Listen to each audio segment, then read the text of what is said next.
কিছু কারণ এখানে ওখানে এখানে আসছি আমাদেরকে বসে এখানে মারা ফেলতে হবে।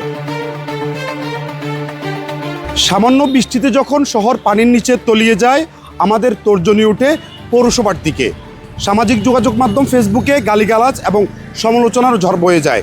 কিন্তু মুদ্রার উল্টা পিঠ কি আমরা কখনো দেখেছি? পানি নিষ্কাশন না হওয়া এবং বর্জ্য অপব্যবস্থাপনার দায় কি শুধুমাত্র পৌরসভার, নাকি নাগরিক হিসেবে আমাদেরও রয়েছে সচেতনতার অভাব? সামান্য এক পশলা বৃষ্টি আর তাতেই জলমগ্ন ফেনী শহর। ট্রাঙ্ক রোড থেকে শুরু করে পাড়া মহল্লার অলিগলি সবই যেন তখন এক একটি বদ্ধ জলাশয়। বছরের পর বছর জলাবদ্ধতার এই অভিশাপ সইতে হচ্ছে ফেনী পৌরবাসীকে। ব্যবসা বাণিজ্য স্থবির হওয়া কিংবা হাঁটু সমান নোংরা পানিতে ভিজে বাসিন্দাদের গন্তব্যে যাওয়া, এই দৃশ্যগুলো এখন এই শহরের নিত্যসঙ্গী। কিন্তু এই দুর্ভোগের পেছনে আসল দায় কার? কর্তৃপক্ষ নাকি খোদ নাগরিকদের অসচেতনতা? জলাবদ্ধতার প্রশ্নে সাধারণ জনগণের অভিযোগের আঙুল সবসময় পৌরসভার দিকে, কিন্তু মুদ্রার উল্টাপিঠ দেখতে শহরের ড্রেন আর খালগুলোর দিকে তাকালে এক ভিন্ন চিত্র ফুটে ওঠে। ড্রেনগুলো এখন আর পানি নিষ্কাশনের পথ নেই, এগুলো যেন এক একটি উন্মুক্ত ডাস্টবিন। বাস্তবতা হলো ফেনী পৌর এলাকার প্রাকৃতিক খালগুলো আজ দখল আর দূষণের থাবায় অস্তিত্ব হারাতে বসেছে। গত দেড় যুগে শহরের প্রাণপ্রবাহ হিসেবে পরিচিত পাগলিছড়া খাল, পিটিআই সংলগ্ন খাল কিংবা একসময়ের বাণিজ্যিক রুট দাউদপুলের খালের সিংহভাগ চলে গেছে দখলদারদের পেটে। 20 ফুটের চওড়া খাল সংকুচিত হতে হতে কোথাও 3 ফুটের সরু ড্রেনে পরিণত হয়েছে। আবার কোথাও অবৈধ স্থাপনার নিচে চাপা পড়ে খালের চিহ্ন খুঁজে পাওয়া এখন দুষ্কর। এই যে একটু পানি বৃষ্টি হলেই মনে করেন পানি উঠে যায়। গত কয়েক মাস আগে একবার পানি উঠে গেছিল এখানে, এটার জন্য তো মানুষই দেয়। পৌরসভার মধ্যে যে এলাকাগুলো থাকে সব জায়গায় ডাস্টবিন দেওয়া হয়, যাতে নির্দিষ্ট জায়গায় ময়লাগুলো ফেলা হয়, কিন্তু আমাদের এই এলাকায় কোনো ডাস্টবিন নেই। তো ওই কারণে মানুষ বাধ্য হয়ে ময়লাগুলো এদিক সেদিক রাখে। কোথাও তো এমন না যে খালে ফেলতেছে, হয়তো ধারে রাখতেছে, এটা বৃষ্টির কারণে খালে পড়ে যাচ্ছে। ময়লা আবর্জনা তো আছেই। আপনার এই যে পার্শ্ববর্তীতে আপনি এখানে দেখতে পাচ্ছেন বাথরুম দিয়ে রাখছে। এই যে বাথরুমের কারণে ওনারা বাথরুম করে খোলা, এই যে খালের ভিতরে সব কিছু পড়ে। কিছুদিন পর পরে এই খালটা আসি আবার ড্রেসিং করে রাস্তার ভিতরে ফালায়, মানে ময়লাগুলো ফালায় ফেলে। আমরা চলাচল করতে খুবই এখানে আমরা এই যতগুলো বাড়ি আছে আমরা চলাফেরা করতে পারি না। খালের জায়গা দখলের এই প্রতিযোগিতার পাশাপাশি যোগ হয়েছে বাসিন্দাদের সীমাহীন অসচেতনতা।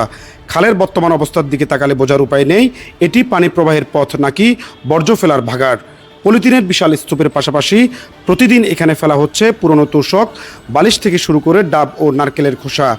জনগণের এই অসচেতনতা যে পুরো শহরকে কৃত্রিম বন্যায় ডুবিয়ে দিচ্ছে, সেই নাগরিক বোধোদয় যেন কোথাও অনুপস্থিত। ভাই আপনার ওনার ডাকতেছে, ভাই বলতেছে আপনি এভাবে করেন না, প্রয়োজনে আমরা আপনাকে এটা নেওয়ার ব্যবস্থা করে দিব, গাড়ি দিব, কিন্তু না, তারাও যে 50 টাকা এটার জন্য খালের ভিতরে ফালাইবে। খাল থেকে নাও, অর্থাৎ খাল থেকে যেদিকে যাওয়ার আছে যাইতে আছে। কিন্তু দেখেন প্রতিটা খালে এভাবে।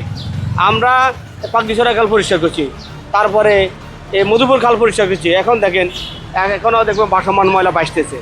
বাসে কোথায় থেকে আসছে? এগুলো বাসা থেকে ফালাইতেছে। অর্থাৎ খালের পাশে যারা ঘর করতেছে তারা কোনো আইনের তোয়াক্কা নাই, তাদের কাছে কোনো কিছু নেই, তারা শুধু খালটাকে ব্যবহার করতে। পৌরসভার সংশ্লিষ্ট বিভাগের দাবি, নিয়মিত ড্রেন ও খাল পরিষ্কার করা হলেও সুফল মিলছে না শহরের বাসিন্দাদের একাংশের দায়িত্বহীনতায়। সকালে ময়লা সরানো হলে বিকেলেই তা আবার ভরাট হয়ে যাচ্ছে গৃহস্থালী বর্জ্যে। ড্রেনের উপর স্ল্যাব দিয়ে ঢেকে দেওয়ার পরও অনেকে অসচেতনভাবে ফাঁক ফোকর দিয়ে প্লাস্টিক আর বর্জ্য ফেলছেন অবলীলায়। ড্রেনগুলো পরিষ্কার করতেছি, আবার পানির সাথে দেখা যায় ড্রেনে ময়লা আসে আবার ভরাট হয়ে যাচ্ছে। এছাড়া যত্র মানুষ ময়লা আবর্জনা ফেলতেছে। আপনার ডোর টু ডোর কালেকশনের জন্য প্রত্যেক পাড়াবার মহল্লায় ভ্যান দেওয়া আছে, কিন্তু অনেকেই সামান্য টাকা বাঁচানোর জন্য দেখা যায় 50 টাকা 100 টাকা মান্থলি, সেই টাকাটাও তো অনেকেই দিতে অনিয়া, যার ফলে পানি তার নিজস্ব গতি হারাচ্ছে, পানি নিষ্কাশন হচ্ছে না শহর। ফলে একটু বৃষ্টি হলে শহরে জলাবদ্ধতার সৃষ্টি হয়। হবেই গৃহস্থালীর ময়লা।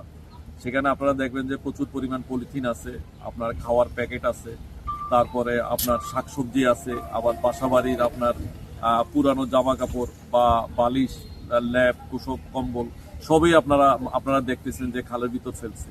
এবং খালের ভিতর ফেলার কারণে পুরা খালটাই আসলে ভরাট হয়ে গেছে। আমরা যত কাজই করি না কেন, যদি জনগণ আমাদেরকে সহযোগিতা না করে বা জনগণের ভিতর যদি সচেতনতা না আসে, তাহলে আসলে কাজের সুফল পাওয়াটা খুব কঠিন।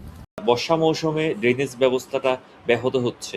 আমরা এটা স্বীকার করে নিচ্ছি যে ড্রেনেজ ব্যবস্থাপনায় পৌরসভার আরও দক্ষতা দেখানোর সুযোগ আছে, কিন্তু একই সাথে এটাও বলতে হবে এই অতিরিক্ত গৃহস্থালী বর্জ্য এবং প্লাস্টিক বর্জ্য এই ড্রেনগুলোতে ফেলার কারণে ড্রেনগুলো বেশিরভাগ ক্ষেত্রেই জ্যাম থাকে এবং আমাদের পক্ষে প্রতিনিয়ত এত ড্রেন পরিষ্কার করার মতো সক্ষমতা আমাদের নেই এবং এটি পরিষ্কার করা আমাদের সম্ভবপর হয়ে ওঠে না। এই 7.5 লক্ষ মানুষ যদি প্রতিনিয়ত একটা শহরকে ময়লা করে 190 থেকে 200 জন পৌরসভার কর্মীর পক্ষে কোনো অবস্থাতেই এই ড্রেনগুলো পরিষ্কার রাখা সম্ভব নয়। পানি নিষ্কাশনের জন্য ড্রেন, নালা, খাল পরিষ্কার করা পৌরসভার দায়িত্ব। আর সেই ড্রেন, নালা পরিষ্কার রাখার জন্য যত্রতত্র ময়লা আবর্জনা না ফেলা একজন নাগরিকের দায়িত্ব। নাগরিকরা সচেতন না হলে হাজার কোটি টাকার প্রকল্প নিলেও এই শহরকে জলাবদ্ধতা মুক্ত করা যাবে না। তাই এখন প্রয়োজন নাগরিক সচেতনতা। মোহাম্মদ শাহাবুদ্দিন, দৈনিক ফেনী।